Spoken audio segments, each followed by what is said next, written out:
One strategy for creating protective social norms is bystander intervention. We all can take action to prevent sexual violence.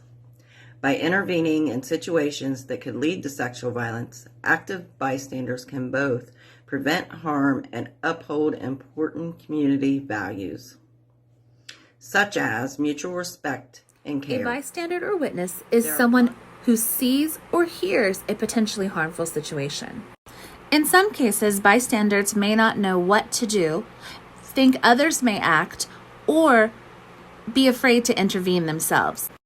An active bystander is someone who intervenes before, during, or after a situation in which they see or hear behaviors that threaten, harass, or otherwise encourage violence. All of us have the potential to be an active bystander who intervenes in situations in a way that helps or gets others involved, who will be able to help. Examples of being an active bystander include: speak out against jokes, statements, or behaviors that perpetuate a culture that endorses violence as acceptable. Name and stop situations that could lead to a sexual assault. Speak up, distract, or call for help. Bystander intervention affects more than just the potential victim and the perpetrator. It affects the entire community because it acknowledges that everyone has a role to play, and it creates a culture of respect and responsibility. As bystanders, we all have different motivations and barriers. Motivations may include that the situation is escalating, others seem concerned, or that we have empathy. Barriers may include that we don't know how to intervene, or that we don't know what the right thing to do is. Nobody else is intervening, or that we may even be concerned for our own safety. There are many factors that influence people's willingness to help. The more we are aware of red flag behaviors and understanding bystander intervention strategies, the more motivation we have to intervene and to be able to help someone. Bystander intervention typically falls into 3 different strategies. The first one being direct, and this is where you have direct contact with the individual or individuals in this situation, and you intervene directly to help stop the situation and de-escalate it. The second strategy is distraction. Intervene in the situation by creating a distraction to help the person that is being targeted get out of the situation safely. The third and final strategy is delegate, getting support by asking others for help. Bystander intervention doesn't just apply to physical scenarios.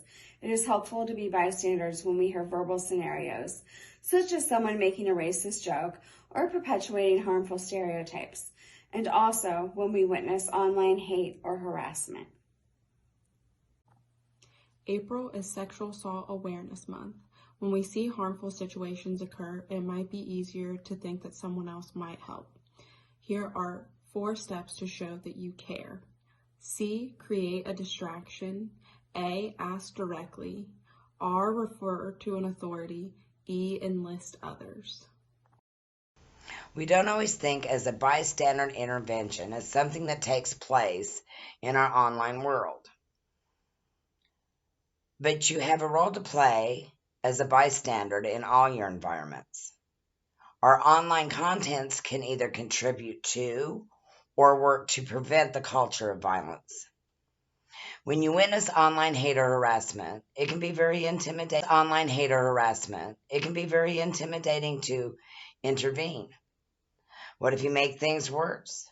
What if you become the target of the harassment? The same bystander intervention that we've been discussing might be needed in your online world. A lack of response from your peers does not condone what has been said or shared. Instead, you can be the first to intervene. If it bothered you, it most likely bothered someone else, and it is worth taking a moment to come up with your next steps. Think about the reasons why you are concerned. You can do this privately, or you can reach out to a friend or others for help.